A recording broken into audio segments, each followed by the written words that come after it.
பரந்தூர் விமான நிலையம் ரத்து ஒரு பெரிய பேசு பொருளா இருக்கு. அங்க இடத்துல விமான நிலையம் வரக்கூடாதுன்னு சொன்னவங்கள நானும் ஒருத்தன். மக்களுக்காக நீங்க கேட்டதை நீ அந்த ஏற்கனவே அஷூரன்ஸ் கொடுத்துருந்தாரு, அதன்படி வந்துட்டு நாங்கள் கைவிடுறோம்னு சொல்லியிருக்காரு. அவ்வளவுதான். இந்த விவகாரத்தை பொறுத்த வரைக்கும் இப்போ விஜய் சொன்ன வாக்குறுதியை நிறைவேற்றிட்டார் அப்படிங்கிற மாதிரி தானே பொருள்படுது. வாக்குறுதியை நிறைவேற்றணுன்றதுக்காக தான் நீங்க விஜய் போட்டு அப்படிதானே போட்டு அழுத்துறீங்க. 2700 ரூபாய் என்னாச்சு, 4000 ரூபாய் என்னாச்சு, நம்மளும் தானே கேள்வி கேட்டுட்டு இருக்கிறோம். மக்கள் தான் ஜெயிச்சிருக்கிறாங்க, அவ்வளவுதான், வேற ஒண்ணும் இல்லை. ஏதோ விஜய் வந்துட்டு அவர் தன்னிச்சு திரிச்சா மாதிரி அப்படிலாம் ஒண்ணும் கிடையாது. மாற்று ஏற்பாடு எதுவும் இல்லைன்னு சொல்றாங்க, பொருளாதாரம் பாதிக்கப்படும். அது வந்துட்டு நேற்று ஐடென்டிஃபை பண்ணி முந்தா நாள் அவருக்கு அறிவிக்கும் போது சொல்லியிருக்கலாம் விஜய். அது அவர் சொல்லல. 110 அறிவிச்சது தப்பு. அந்த இடத்துல நாங்க வேற ஏதாவது ஒரு தொழில் தொடங்குறதுக்கு ஒரு முயற்சி செய்வோம், தொழில்துறையை வளப்படுத்துவோம்னா இது எப்படி விவசாய நிலங்களை காப்பாத்துறதா இருக்கும்? தொழில்துறை அமைச்சர் கீர்த்தனா சொல்றதெல்லாம் வந்துட்டு பொருட்படுத்தாதீங்க. அமைச்சர் சொல்றதை எப்படி சார் பொருட்படுத்தாம?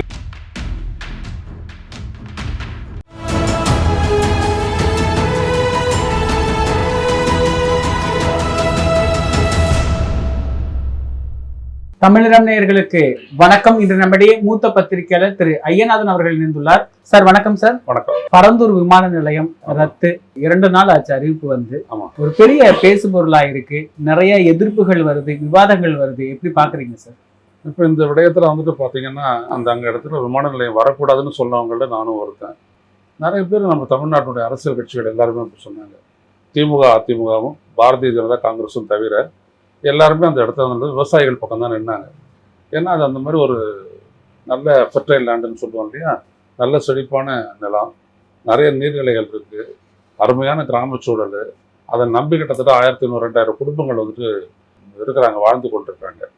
அப்படிப்பட்டதை என்ன அடிப்படையில் இவங்க தேர்ந்தெடுத்தாங்க அப்படின்றதெல்லாம் எனக்கு தெரியல. ஏன்னா நீர்நிலைகள் எல்லாம் மூடணும், அதுக்கெல்லாம் வந்துட்டு நிறைய மண்ணுக்குன்னெல்லாம் தேவைப்படாது. ஆனால் அந்த இடம் தான் வந்துட்டு சூட்டபுள், அதான் கிட்டத்தில் இருக்குது அப்படின்லாம் வந்துட்டு அவங்க சொல்லி அதை முடிவெடுத்தாங்க. அதனால் ஆரம்பத்திலேருந்து ஏகனாபுரம், அங்கே இருக்கக்கூடிய நெல்வாய், அப்புறம் இன்னொரு இடம் பரந்தூர், எல்லாம் அந்த கிராம மக்கள் எல்லாம் ஒரு 13 கிராம மக்கள் வந்துட்டு எல்லாருமே எதிர்த்துட்டு தான் இருக்காங்க. அந்த எதிர்ப்பையும் மீறி தான் இவங்க வந்துட்டு இது வந்துட்டு நில கையகப்படுத்தலாம் வந்துட்டு நடந்துக்கிட்டே இருந்துச்சு. ஸோ அப்போவே விஜய் போன ஜனவரி மாதம் 20ஆம் தேதி அங்கே போயிருந்த போதே அவர் என்ன பண்ணார் அப்படின்னோம்னா, நான் பஞ்சாயத்தை வந்து நிறுத்துவோம் அப்படின்றத அவர் சொன்னார். அவர் ஏன்னா அதுக்கு முன்னாடி வந்துட்டு அது தொடர்பாக அங்கே இருக்கிற மக்களோடலாம் அவர் வந்து கருத்து கேட்கலாம், அவங்களோட கருத்தெல்லாம் கேட்டு அறிஞ்சிட்டதுக்கு அப்புறம் தான் அந்த முடிவுக்கு வந்தார். விஜய் ஒன்றும் இதுக்கெல்லாம் இந்த விமான நிலையம்லாம் வேணாம் அப்படின்னு சொல்லக்கூடிய அதெல்லாம் கிடையாது. அது அன்னைக்கே சொன்னார் அவர், நாங்கள் வளர்ச்சிக்கு எதிரானவர்கள் அல்ல. அதே நேரத்தில் இந்த இடத்துல விவசாயம் இவ்வளோ பேர் இருக்காங்க, விவசாயத்தை நாடி அந்த மக்களை இதெல்லாம் அழிச்சுட்டு தான் அதெல்லாம் பண்ணணுமா, ஒரு விமான நிலையத்தை கொண்டு வரணுமா அப்படின்றத மறுபரிசீலனை செய்யுங்க அப்படின்னாரு. அரசு அதெல்லாம் செய்யலை. மாற அவங்க வந்துட்டு என்ன பண்ணுறாங்க, கையகப்படுத்தலே பிஸியாக இருந்தாங்க. இப்போ அவர் வந்துட்டு அப்படியும் தொடர்ந்து போராட்டம் நடந்துகிட்டு தான் இருக்குது. ஒரு முறையும் அந்த மக்கள் எல்லாம் பார்த்தீங்கன்னா, அந்த கிராம மக்கள்லாம் தீர்மானங்களை நிறைவேற்றி எங்களுக்கு வேணாம், எங்கள் விமான நிலையம் வேணாம், எங்களுக்கு வந்துட்டு தான் வேணும் அப்படின்னு சொல்லிட்டு சொன்னாங்க. யாரும் கேட்கல. கடைசியில் இவர் வந்தார், மக்களுக்காக நீங்கள் கேட்டதை நீ அந்த ஏற்கனவே அஷூரன்ஸ் கொடுத்துருந்தாரு, அதன்படி வந்துட்டு நாங்கள் கைவிடுறோம்னு சொல்லியிருக்காரு. அவ்வளோதான். மற்றபடி இதில் வந்துட்டு வளர்ச்சின்றவங்க வந்துட்டு நிறைய பேர் சொல்கிறாங்க இது வளர்ச்சிக்கு எதிரானது, தமிழ்நாட்டுடைய வளர்ச்சியை முடக்கிடும்னு. அப்படி ஒன்றும் இந்த ஒரு ஃபேக்டர் ஒன்றும் தமிழ்நாட்டுடைய வளர்ச்சியை வந்துட்டு தீர்மானிக்காது. ஒரு விமான நிலையம் புதுசாக ஒரு விமான நிலையம் வரப்போகுது அப்படின்ற ஒன்றத்தை வச்சுக்கிட்டு யாரும் புதுசாக வந்துட போகிறதில்ல. பொதுவாகவே வளர்ச்சி அப்படின்னோம்னா நீங்கள் எடுத்த உடனே விவசாயத்தறையில் தான் பொங்கல் வைப்பீங்களா? நான் கேட்குறேன். எப்போ பார்த்தாலும் வளர்ச்சின்னு சொல்லிட்டு தான் விவசாயத்தை அழிச்சுக்கிட்டே இருக்கிறோம். ஆனால் இந்த நாடு இன்ன வரைக்கும் நிற்கிறதுக்கு காரணம் இண்டஸ்ட்ரியோ, சர்வீசஸோ, செகண்டரி செக்டரோ, இல்லை டெர்ஷியரி செக்டரோ அதெல்லாம் கிடையாது. பிரைமரி செக்டரான அக்ரிகல்ச்சர். இதுலேருந்து உணவுகள் நம்மளுக்கு தன்னிறைவு கொடுக்கறதுனால தான் இந்த நாட்டுடைய பொருளாதாரம் வந்துட்டு நிற்குது. அதனால தான் நீங்கள் சொல்கிறீங்க இந்த economic fundamentals are very strong அப்படின்னு நீங்கள் சொல்கிறதுக்கு காரணமே அடிப்படையில் இது விவசாய நாடு. இது உற்பத்தியில் தான் இந்த நாடு எவ்வளோ 140 கோடி மக்களை கொண்ட நாடு, பஞ்சம் பட்டினி பசி இல்லாமல் ஏதோ ஓடிட்டு இருக்கு அப்படின்னா அது காரணம் விவசாயம் தான். புரியுதுங்களா? ஏதோ ஓரளவுக்கு நம்ம இம்போர்ட் பண்ணுறோம், அது இதெல்லாம். மற்றபடி நம்ம எக்ஸ்போர்ட் பண்ணக்கூடிய விவசாய பொருட்களும் கிட்டத்தட்ட 54-55 கோடிக்கு நம்ம எக்ஸ்போர்ட் பண்ணிட்டு தான் இருக்கிறோம். இப்படியெல்லாம் இருக்கக்கூடிய ஒரு இடத்துல விவசாயத்தை வந்துட்டு அடிச்சுட்டு அந்த இடத்துல ஒரு ஏர்போர்ட்டை பண்ணால் தான், ஏர்போர்ட்டை கட்டினா தான் அது வளர்ச்சி அப்படின்னு பேசுறதெல்லாம் எனக்கு வந்துட்டு உள்ளபடி அடிப்படையில் சிந்தனையற்றவருடைய குரலாக தான் தெரியுது. புரியுதுங்களா? ஒரு திட்டத்தை நீங்கள் நிறைவேற்றுறீங்க, அந்த இடத்துல அந்த விவசாயத்தை சார்ந்து, அந்த நீர்நிலைகளை சார்ந்து, அந்த இயற்கை சூழலை சார்ந்து வாழக்கூடிய மக்களை வந்துட்டு அரவணைச்சு போகணுன்ற எண்ணம் உங்களுக்கு கிடையாது. அவங்க தலையில வந்துட்டு குண்டை தூக்கி போட்டு தான் நீங்க எல்லாமே செய்யணுமா நீங்க? சரி, நீங்க என்ன பண்ணி இவங்களை வந்துட்டு சொல்லுங்க, இப்போ ரீப்ளேஸ் பண்றீங்க, அந்த இடத்துல எல்லாத்தையும் மூடுறீங்க, எல்லாம் பண்றீங்க. பசுமை விமான நிலையம் என்ன பசுமை விமான நிலையம்? அப்படி விமானம் அப்படியே புறப்படும் போது 2 பக்கம் விதையை அப்படியே தூக்கிட்டே போகாத பசுமை விமான நிலையம்? என்னது அது கிரீன் ஃபீல்டு அப்படின்னு என்ன அர்த்தம் சொல்லட்டுமே? இதெல்லாம் வந்துட்டு என்ன அப்படின்னா கடைஞ்செடுத்து அது அயோக்கியத்தனம். அதெல்லாம் விவசாயத்தை அழிக்கிறதுன்னா ஓகே, இங்க ஒரு பில்லர் ஒன்று அடிக்கட்டும். நகர மையங்கள்ல எவ்வளவு பேர் அலறாங்க பாரு. இவர் விஜயகாந்த் இதுல வந்து ஒரே ஒரு பில்லர் இருந்துச்சு, அவர் என்ன அலர்னாரு? அதனை வீட்டுல இருந்துட்டு என்ன அவருக்கு என்ன சொத்து இல்லையா, சொகம் இல்லையா? அலர்னாரு. அரசுக்கு எதிராக அவரு பாஞ்சாரு. நான் என்ன கேட்கறேன் அப்படின்னா, அந்த மக்களை அரவணைச்சு அந்த மக்கள் வந்துட்டு என்ன சொல்றாங்க ஏது சொல்றாங்கன்னு கேட்கறதே இல்லை. கலெக்டர் ஆஃபீஸில் நாங்கள் கூட்டம் நடத்துறோம், கலெக்டர் ஆஃபீஸில் நீங்க கூட்டம் நடத்தினா எல்லாம் வந்துருவாங்களா? விஜய் பேசுற அந்த கூட்டத்துக்கு வந்துட்டு பரந்துள்ள கூட்டத்துக்கு வந்து எல்லா மக்களும் வந்துட்டு அவ்வளோ உற்சாகமா திருவிழாக்கு வர மாதிரி வந்தாங்க. புத்தாடை உடுத்தி எல்லாரும் வந்து கேட்டுட்டு அவரும் இறங்கி அந்த போராட்ட குழுவோட பேசுனதுக்கு அப்புறம் தான் இந்த முடிவு எடுக்கப்பட்டது. சும்மா ஒன்றும் இல்லை. விஜய் 20ஆம் தேதி போராட்டம் 14ஆம் தேதி நாங்கள்லாம் போயிட்டு அந்த மக்களோட பேசி தான் வரோம்.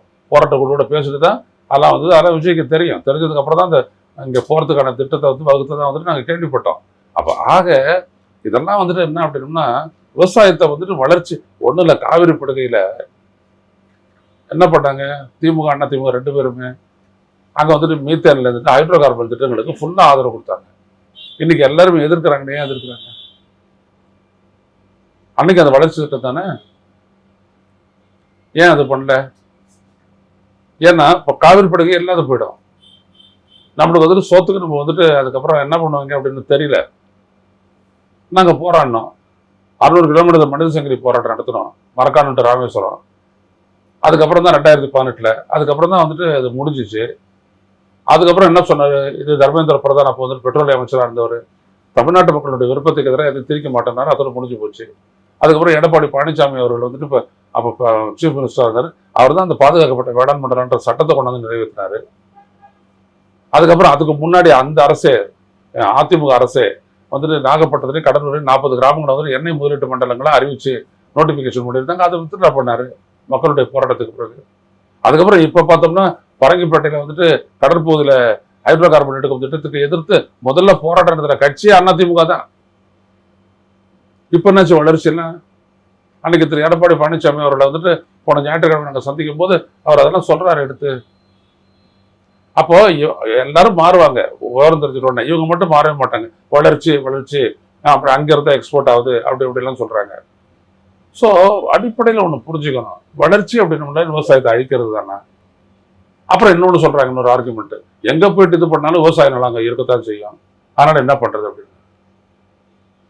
போங்க, எங்க வந்துட்டு ட்ரைலேண்டு, எங்க வானம் பார்த்த பூமின்றதுலாம் எவ்வளோ இருக்குது இல்லை, ட்ரைலேண்டுன்னு எவ்வளோ இது இடத்துல நீங்க டிக்ளேர் பண்ணிருக்கீங்க, அங்கெல்லாம் போங்க.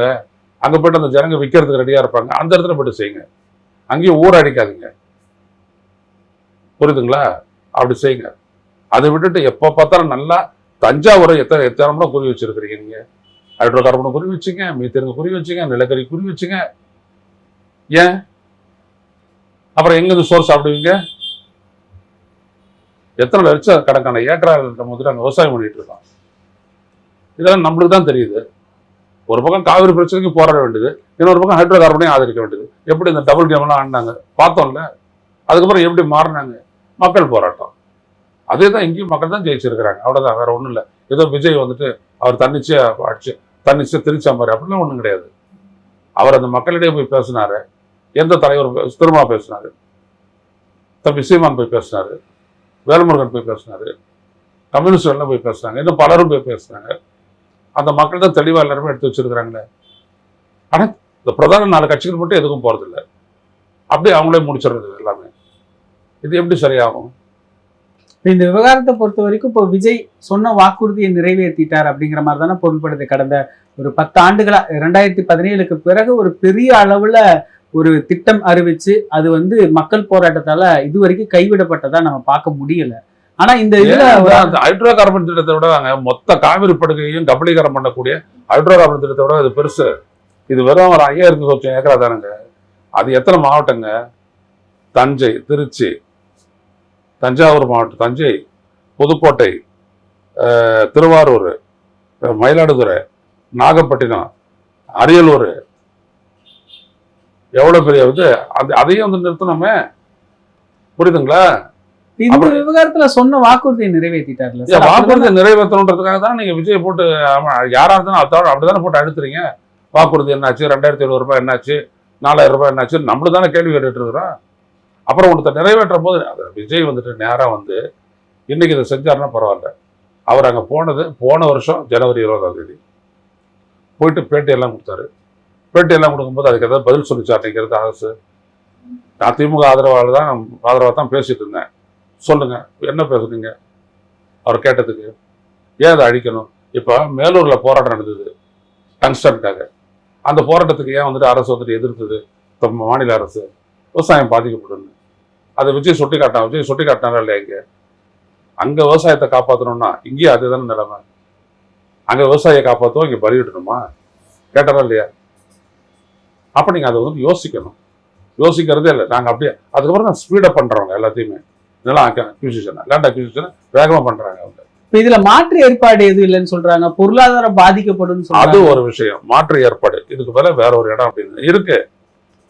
அது வந்துட்டு நேற்று ஐடென்டிஃபை பண்ணி முந்தாநாடு அவர் அறிவிக்கும் போது சொல்லியிருக்கலாம் விஜய். அது அவர் சொல்லலை. கூடிய விரைவில் சொல்லுவாருன்னு எதிர்பார்க்கிறோம். ஏன்னா இருக்கு, வாய்ப்பு இருக்குது. திரும்ப லேண்டை கொடுப்பீங்களான்னு கேள்வி முன் வச்சா அந்த இடத்துல நாங்க வந்து வேற ஏதாவது ஒரு தொழில் தொடங்குறதுக்கு ஒரு முயற்சி செய்வோம், தொழில்துறையை வளப்படுத்துவோம்னா இது எப்படி விவசாய நிலங்களை காப்பாத்துறதா இருக்கும்? மீண்டும் தொழில் தான் நாங்க தொடங்க போறாங்க. இல்ல, எந்த இடத்துல விவசாயம் நடக்குதோ அந்த இடத்துல இவங்க ஒரு ஏக்கரா கூட இவங்க வாங்கல. மற்றபடி அங்க நிலம் வச்சிருக்கிறாங்கல்ல மற்றவங்க எல்லாம் விவசாயம் பண்ணாமலே கடந்துருக்குல்லையே தரிசா, அவங்கள தான் வித்துருக்குறாங்க. அது இவங்க சரியா சொல்ல தெரியல. புரியுதுங்களா? நீங்க போயிட்டு வந்துட்டு பரந்தூர் மக்கள்கிட்டையும் ஏகனாபுரம் மக்கள்கிட்டையும் பேட்டி எடுத்தீங்கன்னா அவங்க தெளிவா சொல்லிட்டு போறாங்க யாரோட நலன் விற்கப்பட்டிருக்குது அப்படின்றதெல்லாம். ரெண்டாவது, இந்த தொழில்துறை அமைச்சர் கீர்த்தனா சொல்றதெல்லாம் வந்துட்டு பொருட்படுத்தாதீங்க. சொல்றது எப்படி சார் பொருட்படுத்தாம? இல்ல, பொருட்படுத்தாதீங்கன்னா ஏன்னா அது நீங்க சொல்ற மாதிரி கவுண்டர் எஃபெக்டிவா போயிடுமே. விமான நிலையத்துக்காக நீங்க அக்யூர் பண்ணதை மறுபடியும் இண்டஸ்ட்ரியல் யூஸ் அப்படின்னோம்னா மறுபடியும் அது விவசாயத்தை தானே பாதிக்கும். அது எப்படி செய்வாங்க? ஆக்சுவலா அவங்க அந்த இடத்துல என்ன சொல்லிருக்கணும்னா நிலம் திரும்ப தரப்படும்னு சொல்லிருக்கணும். அந்த அளவுக்கு மெச்சூரிட்டி உள்ளவங்களாவே எதிர்பார்க்கறீங்க. இல்ல அதனால சொல்ல வரேங்க. அடிப்படையில இதை வரவேற்கிறது அப்படிங்கிறது தான் நம்மளுடைய நிலைப்பாடு. அப்படின்னா இது சார்ந்து இயங்கக்கூடிய தொழில் நிறுவனங்கள், தொழில் வளர்ச்சி எல்லாரும் சொல்றது ஆந்திரா, கர்நாடகா வந்து இதுல ஒரு முக்கியத்துவம் பெற்றோ, தமிழ்நாடு அதற்கு வழி விட்டுருச்சு அப்படின்னு நிறைய பார்வைகளை முன்வைக்கிறாங்க. அடிப்படையில ஒரு மக்களை அழைச்சு ஒரு மக்களை வாழ வைக்க கூடாதுங்கிறது ஒரு நிதர்சனமான இதா இருந்தாலும் ஒரு சிங்கிள் ஃபேக்டர் எடுத்துங்க. இப்போ வந்துட்டு உதாரணமா எதெல்லாம் வந்துட்டு இன்வெஸ்ட்மெண்ட் இருக்கும். முதல்ல இங்க இருக்கக்கூடிய மக்களினுடைய அந்த தேர்ந்த தொழிலாளர்கள், ஸ்கில்டு லேபர், படிப்பு, அதனுடைய அவைலபிலிட்டி. அடுத்தபடியாக வந்துட்டு அரசு கொடுக்கக்கூடிய ஒத்துழைப்பு, அதான் ரொம்ப முக்கியம். டேக்ஸ் கன்செஷன், அதில் வந்துட்டு தண்ணி இஷ்டத்துக்கு எடுத்து பயன்படுத்திங்க அப்படின்னு சொல்றது. மூன்றாவது விஷயம், இங்கே கிடைக்கக்கூடிய கனிம வளங்கள் மற்ற வளங்கள்லாம் கிடைக்கிறது. ரெண்டாவது வந்துட்டு டிரான்ஸ்போர்ட்டு. அஞ்சாவது வந்துட்டு சட்டம் ஒழுங்கு. இப்படியாப்பட்ட பல காரணிகள் இருக்குது. வெறும் ஏர்போர்ட்டு மட்டுமே டெவலப்மெண்ட்டை கொண்டாந்துறப்போ தாங்க. ஸோ இந்த ஃபேக்டர்லாம் இருந்ததுன்னா தான் அதுவும் வந்துட்டு ஒரு ஆடட் அட்வான்டேஜ். அவ்வளோதான். உன்னையோட பின்னணி என்ன? ஏன் இது வந்து திடீர்னு அறிவிக்கணும்? ஏன் 110 விதியின் கீழே அறிவிக்கணும்? 100 நாள் ஆச்சு, நிறைய எதிர்மறையான நானும் வந்துட்டு அந்த மாதிரி அறிவிச்சதை எதிர்க்கிறேன். ஏன்னா அது வந்துட்டு விவாதத்துக்கு விட்டுருக்கலாம். அவர் 110 விதியின் கீழே அறிவிச்சது தப்பு. ஆனால் அதுக்கு பதிலாக நேற்று வந்துட்டு நடந்த விவாதத்தில் அதுக்கான இடத்த கொடுத்துட்டாரு சபாநாயகர் ஜெயஸ்ரீ பிரபாகரன். அதனால அது எல்லாத்தையுமே வெளியில் சொன்னதெல்லாம் நேற்று வந்து தங்கம் தென்னரசு உள்ள சொல்லியிருக்காரு. ஆனால் அதுக்கு எதிராக சரியாக உங்களுக்கு பதில் சொல்ல தெரியல.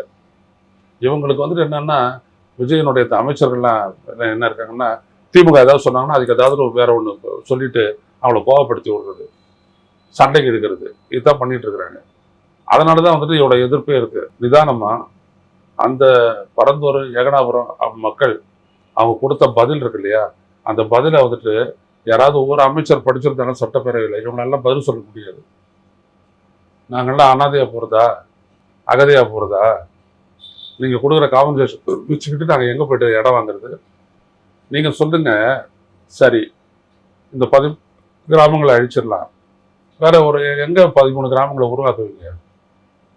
அவங்களுக்கு விவசாயத்தை விட்டால் வேற என்ன தெரியும்? அந்த மாதிரி ஒரு சூழலை எந்த இடத்துல நீங்கள் உருவாக்குங்க, எவ்வளோ கோடி செலவு பண்ணால் உருவாகும்? இந்த கேள்வியை நான் ஆரம்பத்திலே கேட்டேன். நான் 20,000 இல்லை 30,000 கோடி தரேன், ஒரு கிராமத்தை உருவாக்கி கேட்டு பார்ப்போம். அங்கே இருக்கக்கூடிய நீர்நிலை நீங்கள் அந்த இடத்துக்கு போய் பார்த்தீங்கன்னா தெரியும். நான் ஜெகதீஸ்வரன்னா அந்த இடத்துக்கு போய் பார்த்தவங்க நாங்களாம், அவங்களோட பேசினவங்க.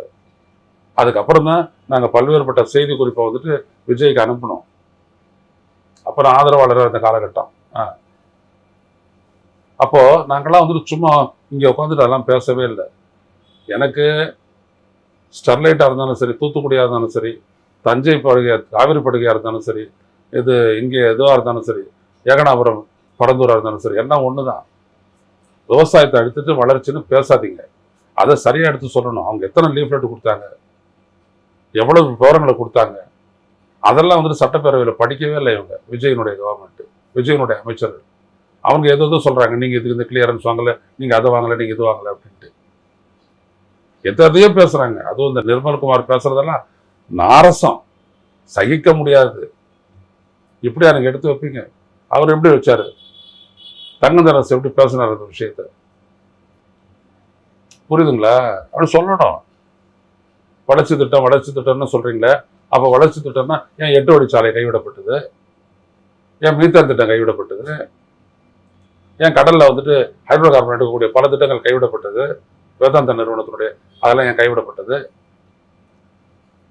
இப்போங்க ஒரு மாசத்துக்கு முன்னாடி நான்லாம் போயிட்டு பரங்கிப்பேட்டையில் போயிட்டு அந்த பரங்கிப்பேட்டை கடற்பகுதியில் ஹைட்ரோ கார்பன் எடுக்கிறது எதிராக வந்துட்டு கூட்டத்தில் பேசிட்டு தானே வந்து உட்காந்துருக்குறேன். இங்கேருந்து கார் எடுத்துகிட்டு போய் இந்த காரோட பேசிட்டு திரும்ப அவர்கள் தான் வந்துட்டு முக்கிய பேச்சாளர் வந்து பேசினார். பூவுலக நண்பர்கள் வந்தாங்க, அங்கே இருக்க உள்ளூர் கட்சிகள்லாம் வந்தாங்க, எல்லாரும் வந்தாங்க. அதுக்கப்புறம் பார்த்தீங்கன்னா எடப்பாடி பழனிசாமி அவர்கள் அண்ணா திராவிட முன்னேற்ற கழகத்தின் சார்பாக அவங்க போயிட்டு போராட்டம் எடுத்துட்டு வந்தாங்க. புரியுதுங்களா? நிகழ்கால அரசியல் குறித்து பல தகவல்களை பகிர்ந்து கொண்டதுக்கு நன்றிங்க. இதே போன்று நிகழ்கால அரசியலின் சாரம்சங்களை அரசியல் ஆளுமைகளின் நேர்காணல் வழியே தொடர்ந்து காண தமிழ் நிறம் வலையொலியை சப்ஸ்கிரைப் செய்யுங்கள். தங்களின் மேலான கருத்துக்களை கருத்துளை பெட்டியில் பதிவிடுங்கள். நன்றி, வணக்கம்.